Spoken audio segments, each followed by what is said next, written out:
Au nom du Père, du Fils et du Saint-Esprit. Amen. Mes frères et sœurs, nous célébrons la fête de Saint Étienne. Étienne, le premier martyr. Alors, pour nous, en Alsace, ou même dans les pays germaniques, on connaît la Saint-Étienne pour être le 3e jour de Noël, si on peut dire, et en tout cas le 3e jour de repas. Parce qu'en Alsace, je ne sais pas, je pense que les Allemands font pareil, comme c'est férié, mais en Alsace, c'est souvent le 3e jour du grand marathon des repas de famille. Et au bout d'un moment, je peux vous avouer qu'on en souffle beaucoup.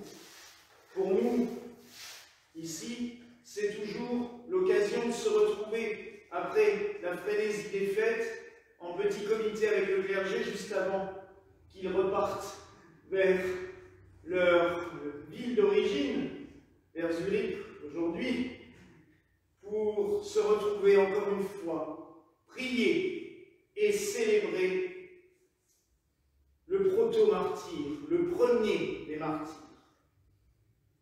Nous avons célébré hier la naissance du Sauveur, et je dirais qu'aujourd'hui, nous célébrons la naissance de l'Église.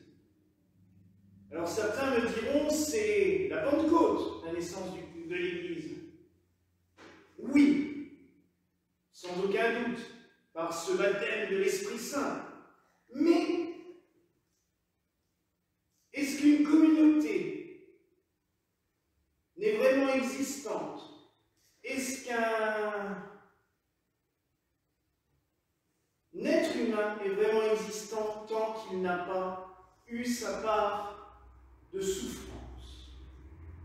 Je ne dis pas qu'il faut souffrir, le Christ est venu pour nous libérer de cette souffrance, mais il n'empêche que c'est par son premier martyr, par le fait d'avoir versé son sang pour la foi, que Étienne a inauguré l'Église chrétienne.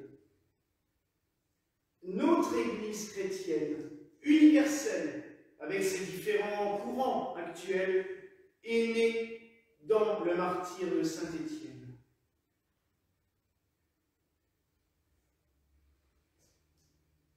Étienne a été lapidé parce qu'il a professé une foi qui déplaisait à ceux qui assistaient à ses prêches.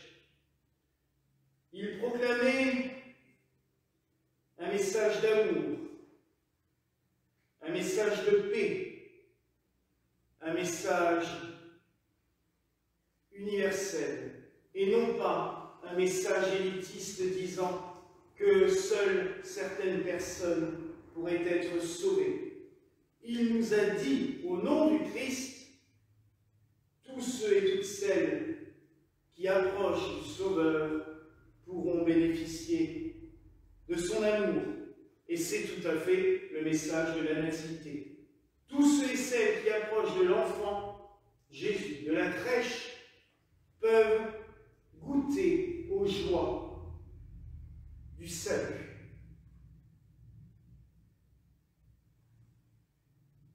Il est impressionnant comme l'Église a, au cours des siècles, développé ce thème des pierres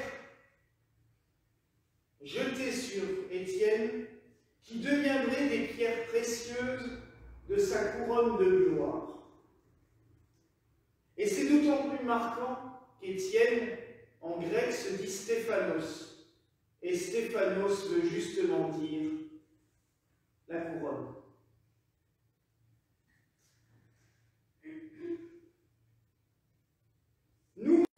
Nous pouvons toutes et tous, et nous sommes toutes et tous appelés à atteindre cette couronne. D'ailleurs, toutes les traditions nous disent bien que c'est par le haut de la tête, ce qu'on appelle la couronne, que les grâces arrivent. Et c'est pour cela que les évêques, et dans le temps les prêtres, portent cette petite calotte sur la tête, parce qu'on dit, et je crois qu'à un moment donné, ça pourrait être un peu trop foudroyant, les grâces, et qu'on protège justement le haut de la tête pour éviter de se prendre un flot de grâce ininterrompu. C'est aussi pour cela que les évêques portent leur mitre. Et vous avez vu pendant l'Avent, l'évêque a une mitre un peu très haute. À mon goût, elle est beaucoup trop haute.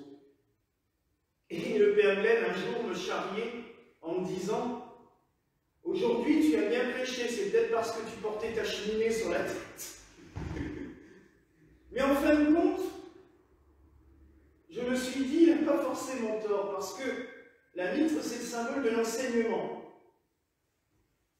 L'Ancien Testament et le Nouveau, les deux pointes. Et c'est vrai qu'on a l'impression, une fois que ça arrive en flot direct et que ça sort, surtout quand on n'écrit pas à l'avance. Et je me suis dit que le symbole de la cheminée n'était pas idiot. Mais, revenons à Étienne. La couronne. Nous oublions très souvent que nous pouvons goûter cette joie d'être en communication directe avec Dieu. Et la preuve, Étienne, au moment même de mourir, voit les cieux ouverts. Il voit le Christ assis à la droite du Père. Et ce n'est pas donné qu'à quelques-uns.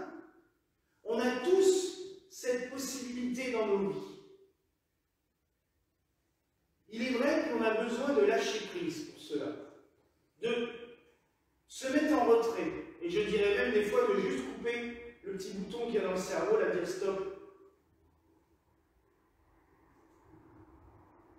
Il y a plusieurs méthodes.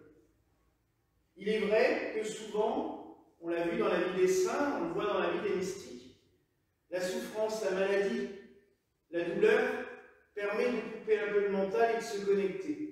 Mais il y a deux façons. On parlait ce matin avec Mère Birgit de la méditation. C'est vrai, et c'est connu, et reconnu, notamment en Occident aussi. On a nos sœurs carmélites, par exemple, c'est les plus connues, qui pratiquent l'oraison. Et l'oraison nous permet d'entrer dans un contact direct avec Dieu. La liturgie aussi. La prière du rosaire, quand elle est bien faite, pas quand on récite à toute allure manière mitraillette, mais quand on médite le rosaire, on le prie lentement, à un moment donné, on est dans un état que je qualifierais de second. On entre en communication avec des forces bien plus puissantes. Étienne a vécu cela de son vivant. Il était dans cette gloire permanente. Et c'est sans doute aussi pour cela qu'on le vénère avec tant de force. Il y a des milliers d'églises qui sont dédiées à Saint-Étienne. En Alsace, énormément aussi. C'est un des grands saints patrons préférés.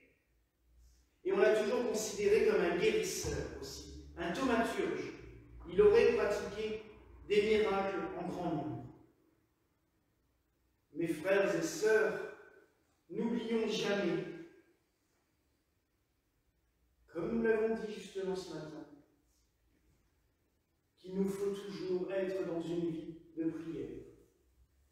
S'agiter du matin au soir ne sert à rien. Notre vie de chrétien, si elle est sans cesse dans l'agitation, c'est un feu de paille. Mais on n'aura plus de carburant. On n'aura plus de bois pour attiser le feu à un moment donné. Cette force, c'est dans la prière, dans la méditation. Exactement ce que saint Étienne a fait tout au long de sa vie. Alors on pourrait se dire, mais ça a servi à quoi? Il a fini sous un tas de cailloux. Mais c'est comme toujours dans l'histoire chrétienne. C'est quand on croit que tout est fini que commence seulement l'histoire. Étienne, par son sang mensonge doit aussi se transformer en pierre précieuse sur sa couronne. Imaginez ces petites gouttes de sang comme des milliers de petits rubis qui viennent orner sa couronne de gloire. Étienne, par son martyre, a ouvert la route des cieux à des milliers de chrétiens.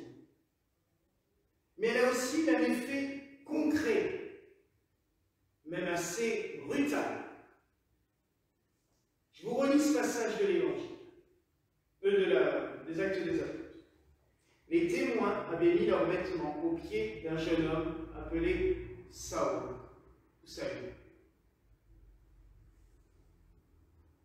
Le martyre d'Étienne provoquera, et j'en suis convaincu intimement, les prières d'Étienne, notamment quand il dit « Seigneur, ne leur compte pas ce péché », va provoquer la conversion de saint Paul, car Saül deviendra Paul. Quelques semaines plus tard, alors qu'il partira sur la route de Damas, le Seigneur va le foudroyer et le convertir.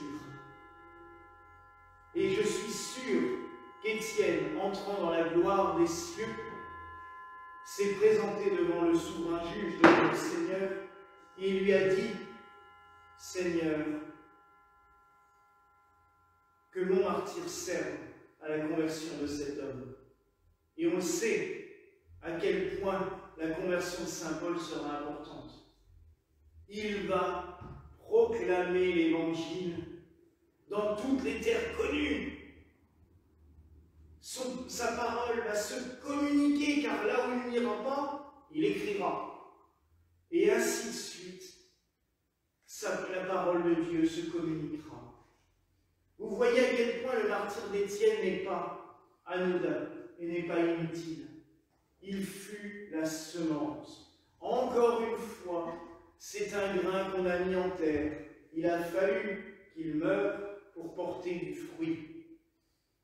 Alors oui, mes frères et sœurs, quand nous avons l'impression que notre travail est inutile, qu'il des fois n'a pas l'air très productif, attention, c'est peut-être juste un grain qui est en terre et qui portera du fruit. Il y a des saints, et je repense à un saint qui nous est cher ici, à Grignon-de-Montfort. Quand il est mort, sa congrégation comportait 2 frères. Et la congrégation des sœurs, c'était pas beaucoup mieux, elles étaient 4-5 autour de Marie-Louise Trichet. Donc vous voyez, on avait l'impression que toute sa vie n'avait servi à rien. Et en quelques temps, la congrégation des Montfortins a comporté des milliers de religieux dans le monde, et encore maintenant. Alors vous voyez toujours, ne jamais s'arrêter à la première image, voire plus loin. Et mes frères et sœurs, pareil pour votre élévation spirituelle. Ne nous arrêtons jamais au premier obstacle, à la première pierre qui tombe. Les cailloux, on va recevoir toute notre vie. Des fois, c'est sous nos pieds, ça nous empêche d'avancer. Des fois, on se le prend directement dans la tête. C'est normal. Mais il ne faut pas s'arrêter là. Il faut prier et continuer à avancer sur le chemin que le Seigneur nous a tracé. Demandons à saint Étienne de nous donner cette force, d'intercéder pour nous auprès de Dieu, pour qu'il nous donne ce courage d'annoncer l'amour partout, à toutes et tous, et aussi d'avancer nous-mêmes dans notre propre élévation vers le Sauveur du monde. Voilà, mes frères et sœurs, la grâce que je nous souhaite en ce jour, au nom du Père, du Fils et du Saint-Esprit. Amen. Et que la paix du Seigneur soit toujours avec vous.